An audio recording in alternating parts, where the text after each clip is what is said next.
World War Z was originally envisioned as the start of a trilogy, and while the finished film leaves the door open for additional installments, ending with Brad Pitt's voiceover warning that the war has just begun, those follow-up films never materialized. However, a sequel was planned, with frequent Brad Pitt collaborator David Fincher, director of Fight Club and Seven, set to direct. Not only that, but the first film originally had an entirely different ending, featuring a massive zombie battle in Moscow. So let's dive in and find out what happened behind the scenes that led to the changes in the first film, as well as the cancellation of the second, and also take a look at what could have been World War Z 2 and even 3.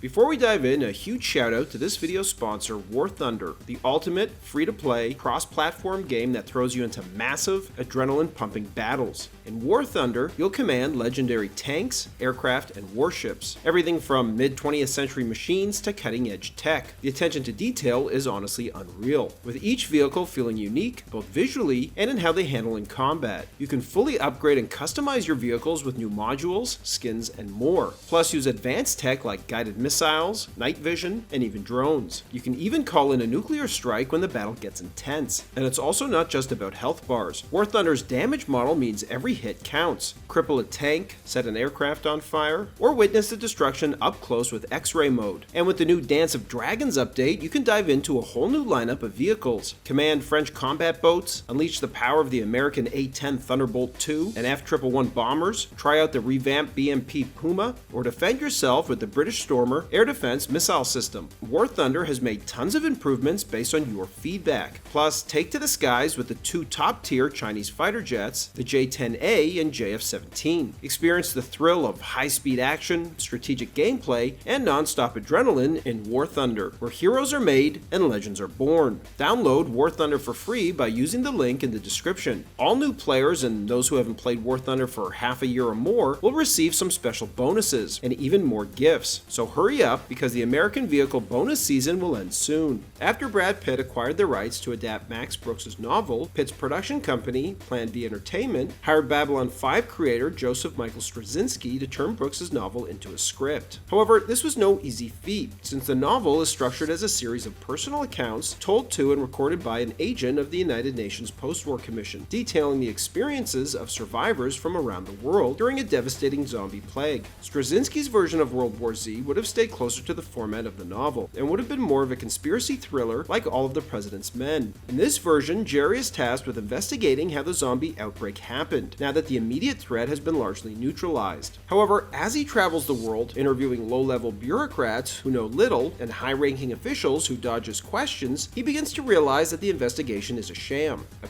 PR stunt designed to make it seem like the government is interested in uncovering the truth, when, in reality, there's no genuine effort to get to the bottom of what went wrong. Eventually, Jerry uncovers a shocking conspiracy. Most governments were well aware of the severity of the zombie threat, but chose to do nothing because it was politically inconvenient, refusing to act until it was too late. As Jerry digs deeper, the powers that be pressure him to back off, threatening to relocate his family into an unprotected zone. Despite the danger, Jerry presses on, determined to expose the truth and hold those responsible accountable. Eventually, he uncovers that the government's plan, which saved the human race, involved relocating selected individuals based on age, IQ, political affiliation, and other factors to green zones naturally fortified by mountains or rivers, while leaving the rest of the population as bait to draw zombies into urban centers, making the zombies easier for the military to eradicate. Straczynski's script would have been a unique take on the zombie genre, serving as a powerful metaphor for government inaction in the face of impending disasters, highlighting how leaders often ignore expert warnings until it's too late, only to cover up their failures afterwards. However, when Mark Forster was brought in to direct, he was eager to redeem himself after the mixed reception of Quantum of Solace, and wanted to transform Straczynski's script into a large-scale action spectacle. So he dismissed Straczynski and hired Matthew Michael Carnahan to rewrite it, a somewhat odd choice considering Carnahan's previous film, State of Play, was an investigative procedural. Reflecting on the shift to a more action-oriented approach, Straczynski later remarked, "If all you wanted was an empty-headed Rambo versus the zombies action film, why option this really elegant, smart book?"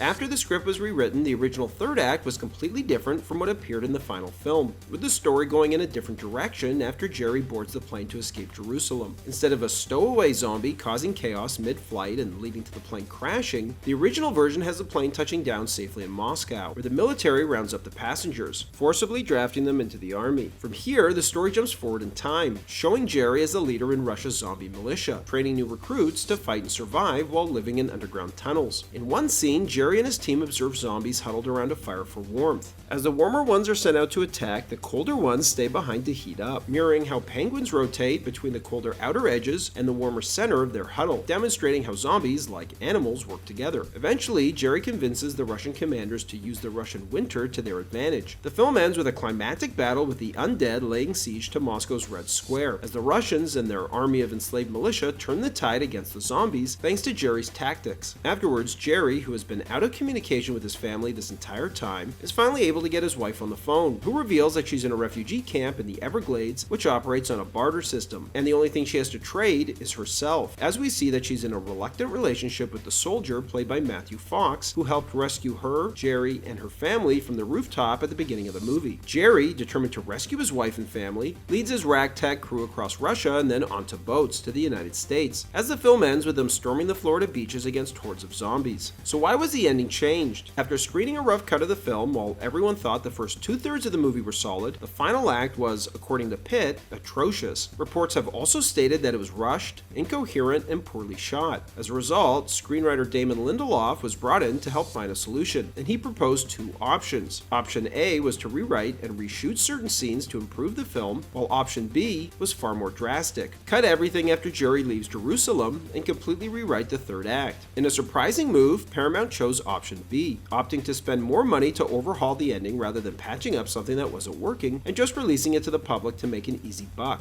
Their goal was to deliver the best possible version of the movie, even if it meant a bigger investment. And while the studio felt the original ending wasn't emotionally satisfying, it did set up the sequel, something the final version of the film didn't really prioritize, as it not only sees Jerry return to his family, but provides for a way to defeat the zombies with the creation of a vaccine, which serves as a camouflage against the undead. Regardless, the film did well enough financially that plans moved ahead for a sequel, and to get around the fact that a vaccine was created, in the sequel it would have been revealed that the vaccine only works for 36 hours before you have to take it again. Surviving humans use it as a temporary defense, allowing them to live in safe zones, while the world's armies still struggle to reclaim the planet from the zombie hordes. However, there's hope in an airborne virus called E29 that in theory will make the zombies attack each other. The scientist who helped develop it, though, Dr. Morell, mysteriously disappeared before being able to share the final piece of the pathogen with the rest of the world, stopping them from being able to mass produce it and use it right before a planned global offensive against the zombies. To complicate things further, tensions are rising amongst the remaining countries, threatening to fracture their coalition. Jerry, now living with his family in Halifax, is sent to Geneva to track down Dr. Morell, who was last seen hiding out with survivors in the underground tunnels of the former Large Hadron Collider, as Europe has been overrun by zombies. After arriving, Jerry learns that Dr. Morell has already fled to Singapore, and the zombies she had been experimenting on have broken loose. After injecting themselves with the camouflage, Jerry and his team quickly realize it doesn't work on these Z's. Forced to fight their way out, they manage to escape and board a plane, heading to Singapore in pursuit of the elusive doctor.